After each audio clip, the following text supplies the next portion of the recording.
اللہ نے فرمایا انکم، پھر سو اس میں شبہ نہیں ہے کہ تم بھی وما تعبدون من دون اللہ، اور جن کی عبادت کی گئی اللہ کو چھوڑ کر، جن کی عبادت کی گئی حسب جہنم، تم سب جہنم کا ایندھن ہو، تم سب کو اس میں پھینکیں گے، کیونکہ اللہ کی زمین پہ تم نے فساد مچایا ہوا تھا۔ بہت سے لوگوں کو یہ اب عام مسلمانوں میں بھی بات چلنے لگی ہے، مینٹلٹی ایسی ہو گئی ہے کہ وہ کہتے ہیں صاحب کافر کو جہنم میں پھینکیں گے، کافر کے ساتھ یہ ہو جائے گا، اور وہ یہ نہیں سوچتے کہ اس نے اپنی زندگی میں جو دوسروں کو تنگ کیا ہوا تھا وہ کس کھاتے میں تھا، جو دوسروں کو ستا رہے تھے وہ کس کھاتے میں تھا، جو دنیا میں ان کے ہاتھوں مظلوم تھے ان کو آخر کس دن کا انصاف ملے گا۔ تو لوگوں کو مجرموں سے ہمدردی ہے، اور جن کا نقصان ہوتا ہے اس سے ہمدردی نہیں۔ شہر میں ایک آدمی اٹھتا ہے اور پتہ چلتا ہے کہ دوسرے کے بچہ لے گئے، فون آتا ہے کہ اتنے ڈالر دیجئے، اتنے پیسے دیجئے، آپ کو بچہ دے جائیں گے۔ اب گورنمنٹ اس کو پکڑ کے بچے کو آزاد کراتی ہے اور اسے پھانسی دیتی ہے کہ تم نے یہ حرکت کیوں کی،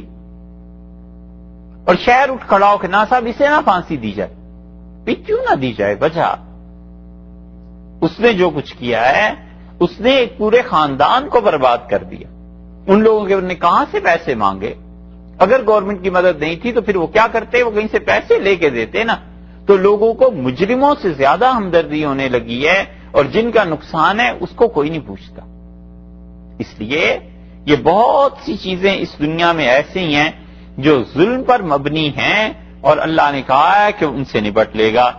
اور وہ دن ہے جس دن خدا نے انصاف کرنا ہے۔ اسی طرح وہ لوگ جو چاہتے تھے کہ دنیا میں ان کی پرستش اور عبادت کی جائے وہ بھی جہنم میں پھینک دیے جائیں گے۔ اللہ تعالی نے فرمایا انکم وما تعبدون من دون اللہ حسب جہنم، تم اور تمہارے بت، تم اور تمہارے ساتھ وہ لوگ جو چاہتے تھے کہ دنیا میں ان کی عبادت کی جائے، یہ سارے کے سارے جہنم میں پھینکے جائیں گے۔ اللہ کے اچھے بندے انبیاء علیہ الصلوۃ والسلام، اللہ کے اچھے بندے اولیاء اللہ رحمہم اللہ، ان میں سے تو کسی نے یہ نہیں کہا کہ لوگوں میری عبادت کیا کرو، اس لیے جو چاہتے تھے ان کا حال تو پھر یہی ہوگا، انتم لہا واردون، اور تم سب کے سب وہاں پر، وارد کی جمع ہے واردون، تم سب کو وہاں پہنچنا ہے۔ اور وہ دن ایسا ہے جس دن تم کو ان اعمال کی سزا ملے گی جو دنیا میں تم کرتے رہے ہو۔ اس مقام پہ ایک حدیث نقل کر دی ہے بعض مفسرین، اور وہ کہتے ہیں کہ ابن زباری جو تھا اس نے رسول اللہ صلی اللہ علیہ وسلم کے متعلق کہا کہ میں ان کے پاس ہوتا تو میں اس آیت کا انہیں جواب دیتا، اور یہ زمخشری نے اپنی تفسیر کشاف میں بھی اس روایت کو لکھ دیا ہے، لیکن حافظ ابن حجر رحمۃ اللہ علیہ نے زمخشری کی جو تفسیر ہے کشاف، اس کی احادیث پہ بحث کی، اور حافظ ابن حجر رحمۃ اللہ علیہ کا اصل میدان حدیث تھا، اور انہوں نے ابن الزباری کی اس روایت پہ بڑی تنقید کی ہے، اور وہ کہتے ہیں ایسی کوئی حدیث سرے سے ہے ہی نہیں،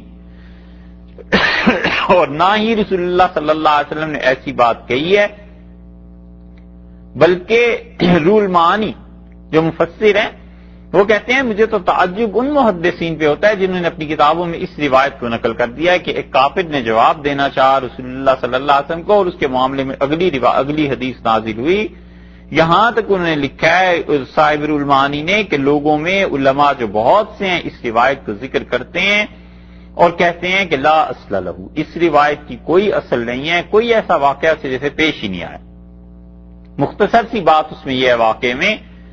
کہ جب یہ آیت پڑھی گئی کہتے ہیں تو ابن زباری بڑا خوش ہوا، اس نے کہا یہ جو آیا ہے نا کہ اللہ تعالی نے فرمایا ہے مسلمان یہ کہتے ہیں کہ جن جن کو اللہ کے علاوہ عبادت کی گئی یہ سب جہنم میں پھینک دیے جائیں گے، تو میں اگر ہوتا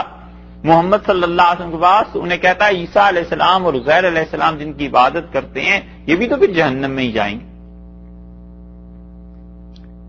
اور اس پہ اللہ تعالیٰ نے ایک آیت چھوڑ کے 100 نمبر کی آیت نازل کر دی، 100 بھی نہیں